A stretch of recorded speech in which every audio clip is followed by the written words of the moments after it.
Hello, my name is Wilbert Banks, and in this presentation, I want to review the important things about curriculum and the professional development process. This is assignment 6.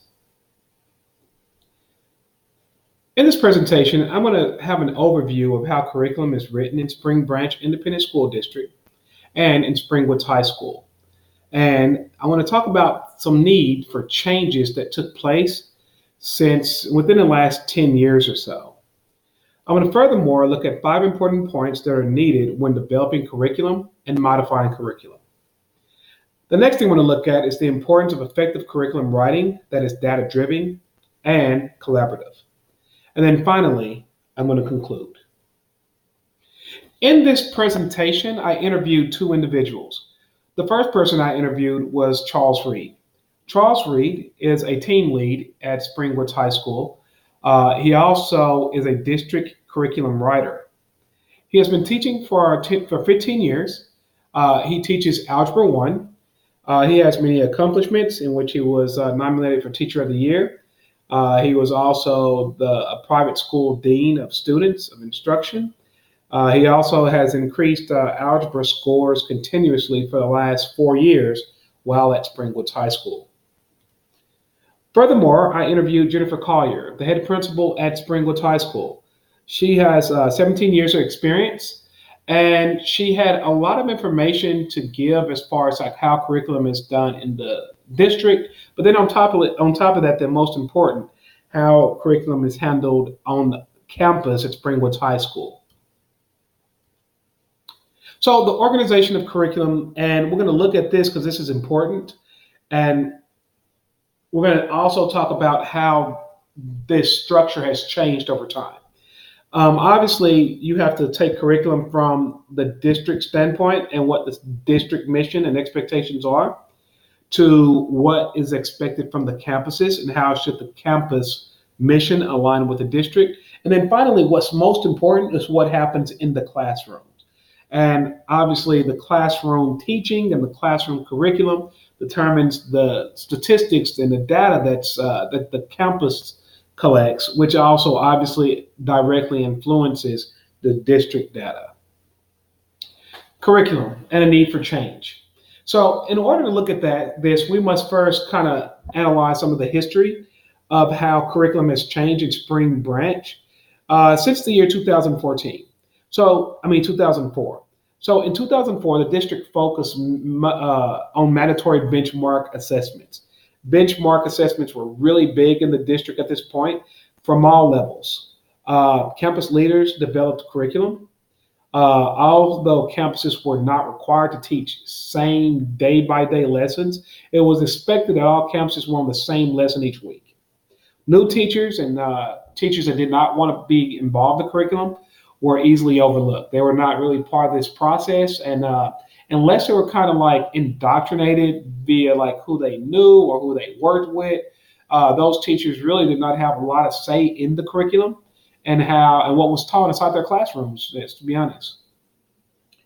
Furthermore, veteran teachers created the curriculum. The teachers that were there the longest, that were the more boisterous, those teachers had the most power in how the curriculum was developed. They never really had to stress themselves over major changes that took place in curriculum because there was not a lot of major change because they designed the curriculum for the district. And as a result, they kept the comfort in their classrooms. So campuses have the ability to adopt various programs and aid in the collection of data in today's time. This was different from the past. In the previous slide, I spoke about how it was kind of set by the district. And in today's time for this particular district in Spring Branch, campuses have some mobility. They can adopt different programs, they can look at data different ways, and they can do things a little bit differently. So they have a lot more freedom than what they had in the past. Number 2, campuses focus on professional learning communities instead of simply on creating district lessons that are cookie cutter for campuses. So instead of like looking at the overall view for like everyone, like major veteran teachers creating curriculum for the district, instead the campuses have the ability now to kind of modify that curriculum based off of their individual needs. This is going to be very important as we continue this presentation. Curriculum is created backwards and are based on state standards and state assessments. The reality of the state assessment is real as far as like determining the success rate and the report card of schools. So we can't ignore that point. But the big thing that's important is how does that look with the curriculum? And I'll go in deeper detail with that. Another thing that has changed with curriculum writing is the importance, the lack thereof importance of traditional textbooks. After interviewing both of these individuals, they mentioned that textbooks are rare. But part of the reason why that's the case is because of technology and advances and the usage of like recorded lectures and direct communication with teachers and things of that sort. So a lot has changed as far as concerned. So at the district level today in 2019 in Spring Branch Independent School District, at the district level, the district scope and sequence and quad sheets are produced from collaborative teams from all schools in the district for a particular subject, if secondary or by grade level in elementary school. These teams are generally like not just veteran teachers. Obviously, veteran teachers are very, proactive when trying to get on these teams. But the district has actually done a better job of expanding this out to include new teachers and teachers that are normally really kind of passive with their with their sharing of information and things of that sort, and do a better job of seeking out those teachers. So that's a really big change when compared to how things were done in the past. On the campus level, campuses have a high degree of freedom when developing curriculum. The state and district standards must be aligned. The principals have the freedom to adopt new programs and innovations that support district and the community vision. Professional learning communities are important for most campuses. Most of our campuses in Spring Branch have some type of professional learning community aspect to it. This looks different depending on the principal, how inclusive this ideal has been into like the culture of the school. And I want to talk a little bit about that in just a few. Now, when taking Springwoods High School as a whole, which is part of the Spring Branch Independent School District, one of the freedoms that take place here on this campus is the adoption of curriculum that is created from backwards planning. A long time ago, probably 5 years ago, we had a professional development to introduce Understanding by Design by Grant Wiggins and Jay McTighe. And this is the platform for all lesson plans for every teacher that's on campus. It's the idea of looking at the results that we want and then planning everything, assessments and all, based off of that backwards planning. Okay, the next thing is teamwork and standards is that all curriculum is based off of teamwork and the professional learning community, and by setting high standards that the school has for one another. But then on top of that, the most important part is that when there are established professional learning communities on campus, the standards for each group and each team becomes high, and it's almost like a competition between which professional learning community is the most effective. The next thing that's extremely big with this is data-driven analysis and curriculum. And I want to talk a little bit about that in just a few and kind of dive into that. But how is data used? And the important thing about this on our campus is how often is data provided. Also plan for student enrichment and reinforcement adjustments. So it's very important that schools and campuses have the ability to provide enrichment for students that understand what's going on, but also quickly have reinforcement adjustments that can take place for students, which means that curriculum has to be designed in a case in which it's individualized for students. The next thing is, and the final thing is focusing on learning and not teaching. You can see this inside evaluation processes that administrators have. As an administrator, sometimes it's really easy to get caught up on what the teacher is doing and lose what the students are learning. And this campus in particular is really focused on student learning and the techniques that teachers are using to influence student learning. So there's some key points that I learned from these interviews, and these things are the things I'm going to go in greater detail with. The first key point is every campus is different. The next one is data is real. Next is plan from the expected results. And then the fourth point is the importance of teamwork and ownership in the program or creating curriculum. And the fifth one is evaluation of student performance is often and continuous. So the first point that I mentioned was every campus is different. I believe as an administrator, it's important that we realize that every campus has its own culture.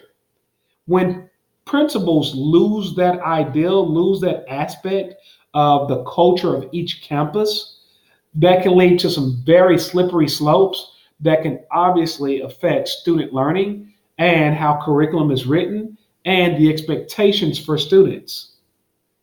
So being realistic about where your campus is at and how things work, that's an important concept. And in these interviews, these were probably the main topics that Ms. Collier spoke about, the fact of where she was at versus where she's come from before, and how she couldn't approach those two schools from the same perspective because they had different cultures, and you have to be able to address those cultures when looking at curriculum and looking at the staff and looking at how curriculum is handled and what's needed and what's important. Which leads us to our second point, which is a very big point. I'm going to sit here for just a second, and that's the point that data is real. Sometimes it's really easy to make assumptions about schools based off what you think you know or things that may appear to be true, but you really won't get what's going on until you have various forms of data that you can analyze and you can look at and use that data for shifting and changing the culture that takes place in education. How often is this data collected? What does this data come from? These things are very important questions when looking at how curriculum is going to be made and what programs are going to be adopted and how can you shift the culture of the school. So with this said, the other part that's important about this is that the principal must be able to take data and take that data and analyze it from a non-biased, non-judgmental perspective. I believe sometimes it's easy to say like, oh, my school is good at this and that. And as a result, have that bias aspect that can easily change how that data is used. So it's very important to be transparent with teachers while looking at that data. Teachers should have access to that data. As a principal, you should also be very clear with what that data states. What do we need? What's some important aspects about, our school? That's important. The other thing is plan from the expected results. In order to do that, so the data is going to tell you where your school is at. It's going to make you ask questions like, where do we need to go? Where should we be? As far as our SMART goals are concerned, where's our projected outcome? Where do we want to head to? And with that said, this is where the expected results come in. As I stated earlier, Ms. Collier highlighted the importance of designing the curriculum from the end results. And this is a very big deal on the campus. Charles Reed, when talking to him about his PLC, this is the foundation of what he believes, what increases the stats and the data from his team is taking the final result, be that, state testing, state standards, district standards, and then saying, what do we want from our students? And then planning from the backwards aspect. The important thing about this as well are the assessments. having assessments that are aligned, in which teachers have the same core assessments, in which there's not a bias with that. That's an important part of this and creating curriculum. So, too often you see teachers kind of inside their own classrooms and doing their own thing and having their own curriculum for their own kids. And as a result, the data is skewed based off of that teacher. And then the next thing is it makes it very difficult to really analyze what's working and what's not working because there's different things being taught and different things being assessed in different classrooms. When evaluating both of these individuals, probably one of the biggest aspects of curriculum writing is the aspect of involving all team members. And this is important. As I started off this presentation, I spoke about how in 2004, it was district mandated. Core teachers within the district decided really, here's the curriculum. You're going to do this lab if you're a science teacher on this week and this day. And in today's time, the professional learning community in Springwoods High School ensures that every teacher has a role and every teacher has an input into what goes on. And two things that I gather from this, according to Jennifer Collier, number one is that when teachers have that input, it's amazing how active and how social, how many ideas you get, not just within that team, but as a principal, being able to listen and having people approach you for ideas. And some of those ideas are obviously great ideas. And some ideas you may say, you know what, that's a good idea, but maybe we should evaluate this. But sometimes that never takes place. That dialogue never takes place when everything is being force driven down every teacher's throat in a sense. But in teamwork, when you have a professional learning community, everyone has a job.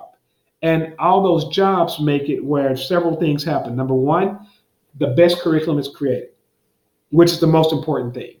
Number two, everyone has some degree of ownership for that curriculum. Everyone's involved, and then when that happens, that ownership aspect builds the camaraderie, builds the teamwork. Like, taking the team from athletic team, and each person has a job, and it builds the glue between that team. So this is a really big, important aspect. As an administrator, just really solidifying and having professional developments that aid in developing teachers for professional learning communities and that ownership. It takes a lot of time. However, the results, when done correctly, are priceless. The next thing is evaluation of performance. Now, both of these individuals that I interviewed, this was such a big deal. Primarily, when I first spoke to Jennifer Collier, her aspect was, hey, what we did is that we reviewed and analyzed and bought programs that gave teachers the ability to constantly and quickly take data from assessments. That's the first thing. But then as soon as that data is taken, is collected, those teachers can see that data immediately. They can give feedback to students immediately. They can meet on that data immediately. And as a result, that team, if you add that professional learning community aspects to the data, those teams, according to Coach Reed, that's the priority for every meeting. Every meeting starts off, what does our data say for this unit? Where are we going with this unit based off the data? And if it's not supported by the data, it's not really worth talking about. Coach Reed mentioned the fact that if the data says something different, and if the data is supporting something, the discussion that's away from the data is not even worth talking about. So everything is driven on this data. But the important part, going back to what Jennifer Collier mentioned, is how often can you take the data, which was her big part. What programs can you give? What tools can you give teachers? What time can you give teachers to meet with each other to review this data so that the enrichments or the redirection can take place immediately? Or if you need to change a program up, or how does that look with the curriculum? And I think that that's something that has completely changed the aspect on this campus on how data is used and how curriculum is written. This is literally a game changer in curriculum writing. So as a principal, as a future principal, I want to be able to use data this same way. I want to be able to provide my teachers with quick resources that allow them to really see how that curriculum, the lessons that they're designing, are enhancing or hurting or need to be modified, things of that sort. That's very important. So, in conclusion, several things are important about what I got from these interviews, but there's nothing more important than being able to take data and analyze it. The other part is being truthful about where your school is at and simply knowing your school. And the next thing is instilling a culture of community. And that goes to the professional learning community aspect of having a lot of different people with a lot of different voices from a lot of different perspectives aiding in that curriculum development. So if all these things can take place, schools can function better. Sometimes as administrators, you can get caught up with some of the small things and curriculum can get lost. I do not want to be in a situation in which I am a leader of a school and the priority of education is lost. So there's a lot of important things that I learned. I wish I had a little bit more time, but that's just how this presentation works. But it's a lot of great things that I was able to express in here. Thank you.